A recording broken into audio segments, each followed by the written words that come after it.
En attendant le choc ce soir entre le Cameroun et l'Égypte pour la demi-finale, eh bien on connaît depuis hier le premier qualifié pour la finale de cette CAN 2021 et c'est bien évidemment le Sénégal. On en parle avec Ali Moumouni dans le journal des sports. Ali, bonjour. Bonjour Christian. Bienvenue. Merci. Vous avez la forme. Ouais. D'accord, allons-y. Et le sourire aussi. Ah non, mais ça fait du bien. Ah oui. Alors, avec la qualification, bien sûr, vous l'avez dit tout à l'heure, du Sénégal. Le Sénégal qui s'est imposé hier face au Burkina Faso, une équipe, je dirais, solidaire en fait des étalons du Burkina Faso, qui depuis le début de cette CAN a fait une très belle sensation, à mon avis, Christian, bien entendu, parce que cette équipe a joué ensemble et à l'arrivée, hier, c'était quand même, certes, une déception pour elle, mais quand même, elle était face à plus fort et donc elle s'est inclinée sur le score de 3-1 avec un Sadio Mané un peu plus réveillé puisque le joueur comme son coéquipier de Liverpool, Mohamed Salah, évolue depuis le début de cette CAN, on dirait en moteur diesel, parce que dès l'entame on n'arrive pas à les remarquer et à la fin, disons progressivement, quand plus on tend vers la fin, plus on retrouve une force, une capacité, je dirais aussi bien ils ont véritablement pris connaissance de l'ère de jeu des différents stades. Non, tout simplement, il faut dire, parce que c'est des équipes qui n'ont pas eu vraiment le temps de travailler ensemble et c'est des joueurs qui, dans leur club, par exemple, à Liverpool, certes, ils évoluent au plan national, en équipe nationale avec des joueurs qui sont talentueux, mais ce n'est pas en fait aussi le même niveau de jeu et la même cohésion, les automatismes. Voilà, donc progressivement, plus ils évoluent, plus ils retrouvent les automatismes et Sadio Mané l'a démontré hier sur ce bijou marqué, inscrit bien sûr à la 87e minute, donc à quelques minutes de la fin du jeu. Et c'est ce qui a fait d'ailleurs la force de cette formation sénégalaise, quand on remarque bien sûr avec des joueurs comme Gana Gueye ou encore Sadio Mané ou encore bien d'autres, Koulibaly, qui ont l'habitude de jouer même jusqu'à la 90 minutes, ont la possibilité de maintenir le même niveau de forme, la même pression dans le jeu. Et c'est ce qu'il a démontré après cette grande enjambée. Hier, Sadio Mané inscrit le but du break pour le Sénégal qui s'est imposé à l'arrivée sur le score de 3-1. Le Sénégal, donc, qui, pour une deuxième fois consécutive, se retrouve en finale de la Coupe d'Afrique des Nations et affrontera donc entre le Cameroun, c'est donc l'affiche du jour, ou l'Égypte, c'est le programme de ce jeudi 3 février 2021, comme vous l'avez sur vos écrans à la maison. Cameroun, l'équipe, le pays organisateur, accueillera donc l'Égypte. Christian, ça vous rappelle bien sûr des dates 1986, 2008 au Ghana et bien sûr 2017. Et voilà donc, Christian, les remakes de ces différentes finales, cette fois-ci un peu plus tôt, donc en demi-finale entre les Camerounais et les Égyptiens. Alors, qui voulez-vous voir face au Sénégal en finale? Moi, j'aimerais bien sûr que ce soit le Cameroun, mais je ne serais pas contre un duel entre Mohamed Salah et Sadio Mané. Voilà, justement, les deux grands de Liverpool. Ouais. Alors, la suite de ce rendez-vous matinal. Oui, Christian, aujourd'hui, pour notre interview du jeudi, nous allons parler de la force athlétique. Est-ce que vous connaissez la discipline?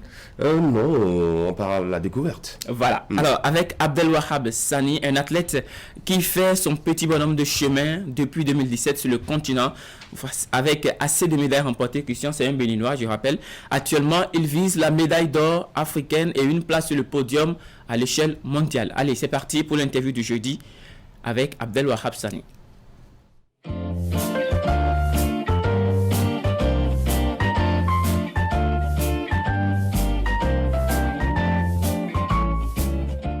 Actuellement, je ne toujours pas m'entraîner pour me préparer pour les compétitions de 2022 sur le plan international, dans le but de remporter toujours la médaille d'or comme 2019.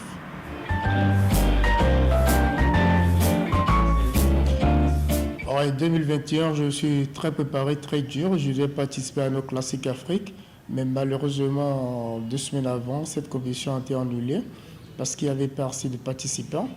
Et je voulais aussi participer au championnat d'Afrique en Afrique du Sud du 29 au 4 décembre. Mais malheureusement, il y a le coronavirus, la variante Omicron qui a tout bouleversé, ce qui a fait que je n'ai pas pu participer à une compétition en 2021. Or, j'étais réellement très préparé pour remporter la médaille d'or. Bon, au plan national, je n'ai pas participé. Ça fait déjà un bon moment que j'ai participé à des compétitions sur le plan national. Depuis 2017, j'ai raccroché sur le plan national. Je me suis focalisé plus sur le plan international actuellement.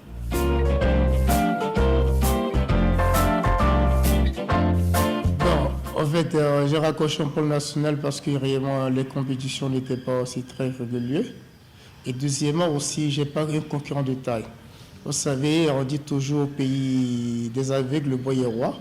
Mon objectif, c'est plus sur le plan national. Je n'ai plus rien prouvé, j'ai déjà fait mon temps. L'objectif, c'est d'avoir une médaille sur le plan africain et cette année 2022, avoir une place sur le podium mondial.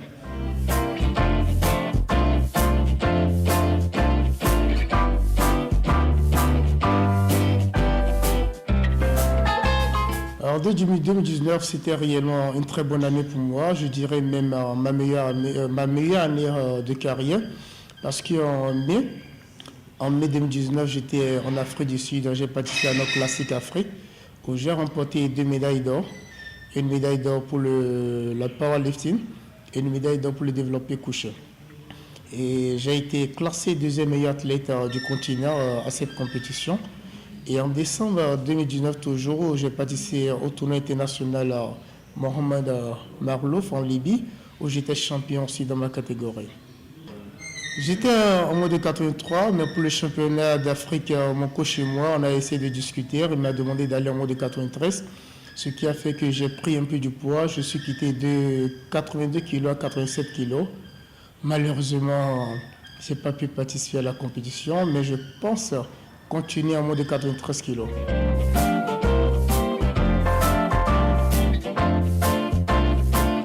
2021 réellement, ça serait une année spéciale parce que j'ai bien démarré avec les entraînements. Parmi les objectifs, d'abord remporter le titre de champion d'Afrique que je vise depuis 2021, que je n'ai pas eu.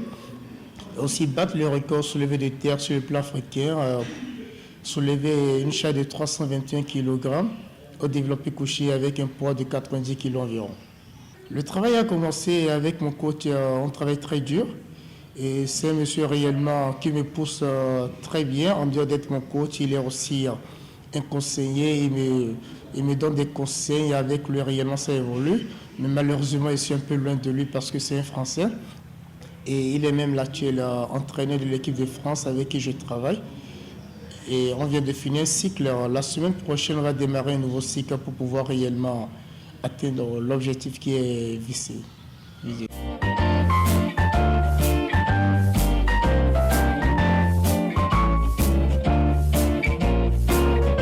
D'abord, on dirait qu'Abdelor Afsani n'est pas seulement athlète, il est aussi un financier. Et je suis directeur administratif financier dans un centre optique depuis 2012.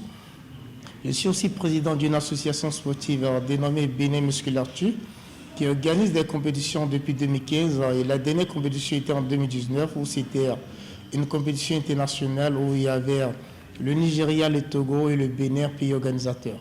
Mais malheureusement à cause du Covid, 2020-2021 n'a pas été organisé.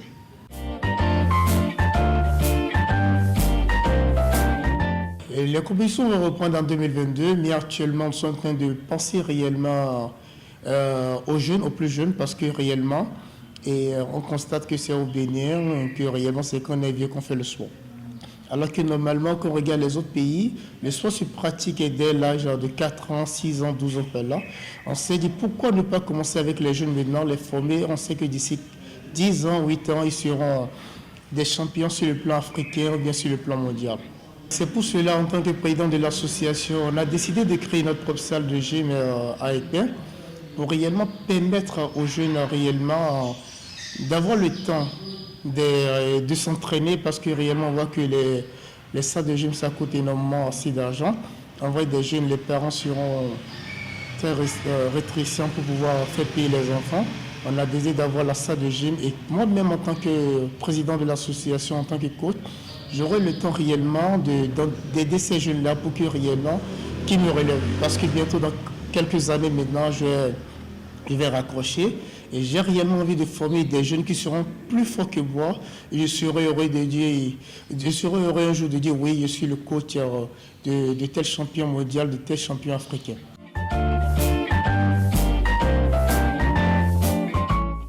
Pour finir, d'abord, je vais dire à tous les sportifs, quelle que soit la discipline, la force athlétique, l'haltérophilie, le judo, quel que soit le sport, quand on a un objectif, c'est d'aller jusqu'au bout. Réellement, il y a quelques éléments qu'il faut réellement mettre en place, soit d'avoir un mental d'acier. Il faut réellement avoir un bon coach, parce que réellement, pour qu'un athlète progresse, c'est le coach. Depuis 2018, j'ai eu la chance d'être entraîné par plusieurs coachs européens, notamment des coachs français. Et aujourd'hui, je remercie mon coach Stéphane Bérotte, qui est, comme je l'ai dit tout à l'heure, qui est un entraîneur français de l'équipe de France. Grâce à lui, réellement, j'ai eu plusieurs médailles. J'ai eu à améliorer mon niveau, et je pense aller très très loin. Allez, Christian, à l'instant, vous avez suivi Abdelwahab Sani, un athlète béninois de la discipline, bien sûr, la force athlétique. Et donc, la force athlétique est composée, si on parle bien sûr de cette discipline, de 3 épreuves, dans le squat, le développé couché et le soulevé de terre. Au plan national, Abdelwahab Sani détient le record du squat avec 270 kg dans la catégorie des 93 kg et du soulevé de terre où il soulève, Christian, jusqu'à 290 kg. Pour le développer couché, son record personnel est de 155 kg. Voilà pour ce qui concerne cet athlète-là qui fait son petit bonhomme de chemin au plan continental où il a remporté déjà plusieurs médailles d'or. Et il vise maintenant la médaille d'or au plan continental et pourquoi pas le podium à l'échelle mondiale. Voilà, en tout cas, beaucoup de courage à lui. Hein. Si vous voulez, justement, le drame dans cette interview, c'est que son entraîneur est français. Oui. Alors, qu'est-ce qu'on fait pour qu'il puisse être en contact régulier avec son entraîneur pour qu'il ne perde pas ce talent qu'il a en lui? Je crois que ça doit être la grosse interrogation qui va interpeller les décideurs politiques, parce que c'est pas bien qu'il soit distant vis-à-vis de son entraîneur et pour qu'on puisse avoir de ces talents à l'international. Justement, j'espère bien sûr, comme vous l'avez dit, que bien sûr les décideurs politiques vont peut-être, je dirais, s'investir sur ce chantier, parce qu'on voit que c'est un athlète, puisque je l'ai enregistré pour la première fois, je crois, en 2016, et juste après, il a fait un bon parcours et il a été rapproché par ces personnes-là. Aujourd'hui, son entraîneur, c'est l'entraîneur de l'équipe nationale de France, s'il vous plaît. Donc il a été rapproché par ces personnes. Ça veut dire ça? Oui, il fait des allers-retours pour l'athlète. Il discute beaucoup, qui travaille avec lui depuis 2017 et aujourd'hui, voilà, il fait un bon parcours à 34 ans. Il va raccrocher 7 bientôt, mais il veut quand même finir en fait en beauté sa carrière. Aussi. Voilà, justement parce que sur ce plan-là, il travaille déjà, puisque dans l'interview, il a bien dit, il a un centre déjà, une salle de gym construite avec Pé, où il va permettre aux jeunes d'apprendre en fait cette discipline sportive là, afin de développer en fait les potentialités, sinon les qualités qu'il faut, parce qu'il a bien dit, c'est souvent cher d'aller dans les salles de gym, et avec lui, son centre, ça va être une opportunité pour les jeunes, réduire peut-être considérablement les coûts pour permettre aux enfants aussi d'avoir de s'intéresser à la discipline.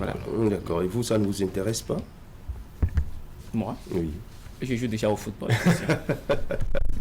D'accord. Il a d'ailleurs dit dans l'interview, il dit que le mieux c'est de commencer en bas âge, ça permet aux enfants de développer de la qualité pour pouvoir évoluer. Il ne faut pas attendre d'être déjà un bois sec et tordu avant de vouloir se mettre dans la discipline, sinon vous comme Christian me propose d'aller vers la force athlétique à l'âge.